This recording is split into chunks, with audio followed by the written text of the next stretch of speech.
Fala galera do Los Borrachos, estamos começando aqui o pré-jogo para São Paulo e Inter de Limeira. Jogo que vai fechar a rodada, vai ser o último jogo. São Paulo vai entrar em campo já sabendo tudo que os adversários concorrentes direto no grupo fizeram, né? Hoje eu tô aqui com o Fabião, camisa pesada. Vamos falar um pouquinho dessa partida. Vamos falar também sobre os testes que foram realizados no São Paulo. E aí eu vou pedir a participação de vocês também na sua opinião, referente ao que foi feito, que deu certo, o que não deu certo e o que pode ser testado ainda nesse campeonato paulista. Pode ser no individual ou no coletivo, na maneira de pensar jogo. Beleza? Então vamos começar com a partida aqui, Fabião. São Paulo e Inter de Limeira aqui. O São Paulo agora um pouco mais tranquilo, 2 vitórias, jogo em casa, um adversário mais favorável para o São Paulo. Acho que é um jogo para talvez fluir um pouquinho melhor o jogo do São Paulo, né? Boa noite, rapaziada. É verdade, Marcos. O São Paulo deve pegar um adversário, teoricamente, um pouco mais tranquilo, né? A gente percebe que isso aqui, mas fisicamente o São Paulo tem melhorado nos jogos, né? Tem melhorado nos jogos. Mas eu acho que é um jogo, Marcos, para o São Paulo consolidar, né? Consolidar. E um jogo para o São Paulo poder fazer exatamente isso que você falou, fazer mais alguns testes, porque a partir da outra semana, aí a coisa já engrossa o caldo, precisa ter as coisas já definitivas, porque semana que vem é decisiva no São Paulo. Eu acho que começa com o clássico contra o Santos e depois contra o Campinense, e aí a gente já vai começar a ver o nível que estamos realmente, né? Um nível, aonde que nós estamos. Sim. dentro do contexto do futebol. E o mês de março, né, é um mês decisivo. Você tem o mês de fevereiro agora só fechando com o clássico, depois vai ter o Água Santa e vai ter o Campinense no meio, né? Mas aí o mês de março nós temos 2 clássicos e já tem um encerramento da primeira fase do Paulistão. Aí já começa a ficar mais complicado. E aí entra aquele assunto que eu acho que nós tratamos lá no primeiro pré-jogo com o Robinaldo, que é a questão de poupar jogador, ia dar uma diferença física. Isso daí ia ser notável. Mas em compensação ia ter tropeços, e esses tropeços podem custar aí mando de campo nas finais, né, Fabião? Daí é mais complicado o jogo, né? Com certeza, Marlos. É aquilo que nós conversamos, eu e você, num pré-jogo também. Você e o Robinaldo abordaram outra coisa, nós abordamos outras, né? Há de se definir ao São Paulo, né? Quem somos nós aqui, mas já que lá não tem diretor de futebol, lá não tem gerente de futebol, lá não tem presidente, lá não tem merda nenhuma, não tem quem mande naquela coisa. Então há de se começar a rever conceitos, como você vai começar o Campeonato Paulista. O Campeonato Paulista, então, comece com os moleques que veio de lá, que jogou a Copa São Paulo, independente do que for, para poder preparar, então, os jogadores. Porque, sabe, Marcos, para mim, não me cabe, o jogador de futebol, ele é um atleta. O corpo dele é muito melhor que o teu, que o meu, entendeu? Sim, a preparação são pessoas preparadas. Sim. Isso, entendeu?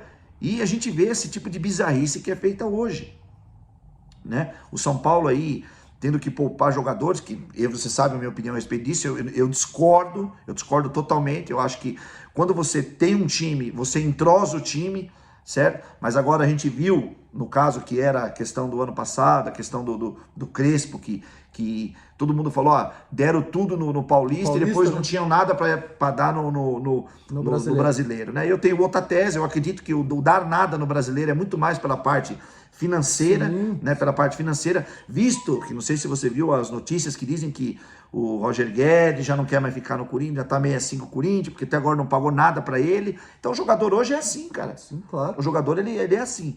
Mas assim, Marcos, eu acho, porque você vê, eu quero só, desculpa me estender um pouquinho, o seguinte, março se define tudo no São Paulo. Sim. Se, por exemplo, vamos dizer, se perde do Água Santa e perde do Santos, praticamente o campeonato foi. Sim, aí o São Bernardo, cara, ele tá em primeiro no grupo. O primeiro do geral? E tem que que tem jogo a mais, mas a nossa preocupação pro grupo, o São Bernardo já empatou com o Santos, já empatou com o Corinthians, com o Palmeiras, né, falta o Santos ainda, e já venceu o Red Bull. Ou seja, tá começando a ficar caminho livre para ele disparar na liderança. Ou seja, vai ter que jogar o jogo das quartas de final único fora de casa, onde o São Paulo tem um retrospecto ruim recentemente de jogar fora de casa. Tanto que nós falamos no último pré-jogo, né? Última vitória era contra o Palmeiras em novembro e depois em agosto contra o Sport. Então é o caminho que vai se complicando. E o que você falou ali sobre jogador, Fábio, o jogador hoje, aqui ele vai fazer esse corpo mole por dinheiro, eles preferem a Europa por vários setores, né? Por várias coisas. Primeiro, por salário mais alto. Segundo, salário em dia. E terceiro, que ele faz a merda que ele quiser, né? Ó, visto o Thiago Silva lá que fez a merda lá da mão na bola, ganha o melhor em campo e a torcida aplaude ainda, né? Aqui ele não tem essa molezinha, né, no Brasil. Verdade. Aqui a gente cobra, né? Porque a gente cobra, né? Cobra bastante, a gente, entendeu? Não aceita esse tipo de coisa. Voltando assim um pouco ao assunto, Mário, você vê como é estranho, né? O São Paulo fez esse tipo agora esse tipo de planejamento totalmente inverso do ano passado. Óbvio que o ano passado a necessidade era enorme de um título, né? Sim. Era enorme, enorme. Como eu ainda acho que a necessidade é enorme. Então, o torcedor do São Paulo, e todos nós que estamos inscritos no canal, os torcedores, a gente sabe que o São Paulo não é favorito em nenhum campeonato que ele vai disputar. O que ele pode ganhar, é aquilo que eu disse aquela vez, que é a minha opinião, é o Campeonato Paulista. E na minha opinião, devido a todo esse planejamento que foi feito, ele já sai atrás do jeito que você está falando. Provavelmente deve enfrentar na semifinal um time grande jogando na casa do adversário. Sim, corretamente. Só para enfatizar a última informação a respeito lá da Inter de Limeira, a contratação deles, o Cajá lá, o Renato Cajá, já experiente, 37 anos, rodado. Chegou Cajá já madurou, já virou até podre final, já, né? E já está à disposição também do treinador para a partida aí contra o São Paulo. O Cajá fez um gol no ano passado, ele fez um gol na semifinal com a Ferroviária no Volpe, não foi? Exatamente. Jesus amado. Ele era da Ferroviária, exatamente Jesus isso. Cristo. E o Cajá já chegou, já está à disposição, enquanto isso o Luan e o Luciano ainda não estão, tá bom? 37 anos pro Cajá. Vamos falar um pouquinho sobre aquele outro tema que eu passei aqui no início do programa, Fábio. A questão aí dessas testes que o São Paulo está sendo feito pelo Rogério, as experiências. O que no seu modo de ver foram experiências que foram boas? O que precisa mudar? O que não deu certo e a gente tem que refletir sobre isso? E o que ainda precisaria ser feito? Se há espaço para mais algum teste aí? Olha, Marlos, o teste feito pelo Rogério perfeito é o goleiro. Sim. Eu acho que o Rogério agora, ele definiu o goleiro. Fico muito triste quando ele vai para a entrevista coletiva e ele não é incisivo naquilo que precisa colocar, porque precisa ganhar o elenco. Não. Hoje o Jandrei é titular. Se o Volpe quiser ser titular, ele tem 4 anos de clube, ele que corra atrás, treine mais. E se ele não está contente, ele sobe na presidência, bate lá e vai embora. Sim. Então eu acho assim, essa na minha opinião, tá? Na minha opinião, essa foi a única fator positivo de tudo isso, sabe? Uhum. Por que eu falo isso? Nós já sabemos que Léo Pereba não vai entregar mais que isso. Nós sabemos que Diego Costa não vai entregar mais que isso. Nós sabemos que Igor Vinícius não vai entregar mais que isso. O que mais? Nós sabemos que Scheder, igual eu aqui, não vai entregar mais que isso. O próprio Nestor também parece que não está evoluindo Igor mais. Gomes também não vai entregar mais que isso. Nestor a mesma coisa. Então, tipo assim, eu não vejo nenhum tipo de, sabe? Eu não assim, sinceramente, nenhum tipo de melhora. Né? O São Paulo, ele praticamente mandou 12, 14 jogadores embora. Sim. E infelizmente precisava mandar mais. Né? Mas não tem como, porque não tem dinheiro e também porque os que comandam o São Paulo não têm criatividade, né? São omissos, e esse é o principal problema que nós estamos sofrendo nesse tempo todo, Marcos. Tem algum teste que você acha que ainda poderia ser feito no São Paulo? Você acha que já fechou? Olha, Marcos, o teste talvez que eu fiz, se eu fosse fazer, era querer jogar com 3 zagueiros. Aquilo que eu te disse no outro jogo, para tentar espelhar a Ponte Preta, para tentar fazer assim, ó, eu vejo que o Rafinha não é mais um jogador novo para jogar aí de volta. Sim. O Barriga de Cadela, mas não volta mais nem só volta de Uber ou de 99 táxi, entendeu? Esse é complicado.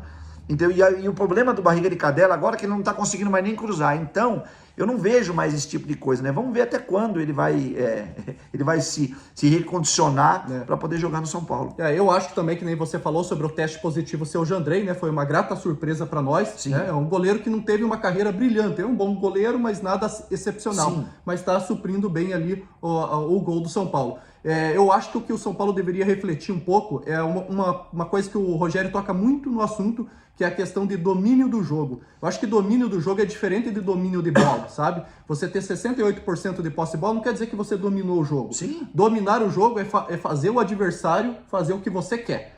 entendeu? E a gente vê muita... O que nós falamos no pré-jogo da Ponte Preta? Pô, não é possível que eles tenham 3 zagueiros bons, né? E não foi um zagueiro que entregou o jogo? E nós estamos falando aqui um comerciante, uma pessoa que vende, o outro que trabalha em vendas também na área técnica, e o especialista do futebol não vê isso. Então, assim, às vezes nós temos que tentar entender como o adversário joga, como eles fazem com nós. Tentar entender o nosso erro e montar um jogo baseado nesses erros do adversário. Então, talvez deixar um pouquinho de lado querer ter o domínio de bola o tempo inteiro e jogar o que uma partida pede para ele, né? Nesse caso da Ponte Preta, era só forçar os zagueiros. E o teste que eu acho que ainda cabe e pode ser nessa partida é testar o Pablo Maia de primeiro volante, que eu acho que é volante de função, porque o Neves ele não é primeiro volante, ele é um segundo. E colocar o Neves de segundo volante. São 2 jogadores que jogam para frente, passe para frente. Seria um bom teste aí contra a Inter de Limeira, né? Sim, também pode ser, Marcos. Acho que você tá certo. Vamos então para o palpite do jogo aqui, Fabião. Um placar para essa partida aí de quinta-feira.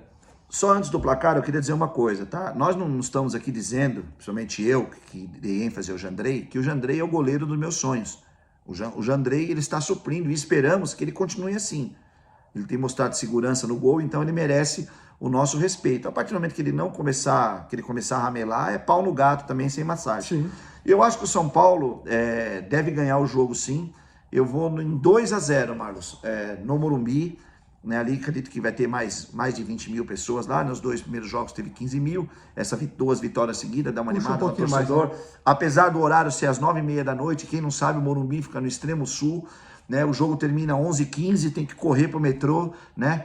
Então é isso. Mais uma da diretoria que não é capaz de fazer o metrô ficar 15 minutos ou 20 minutos a mais para todo o torcedor do São Paulo pegar, mas a diretoria do São Paulo não está preocupada com isso. Seria interessante, né? Está preocupada em mudar estatuto, fazer outras coisas aí. São Paulo precisa de dinheiro, poderia facilitar a vinda do torcedor que compra ingresso. Exatamente. Né? Eu vou de 1-0 para o São Paulo, convido vocês a deixar seu placar também aí e comentar sobre os assuntos de hoje. Se inscreve no canal, deixa teu joinha e nos vemos aí na quinta-feira no pós-jogo. Um abraço!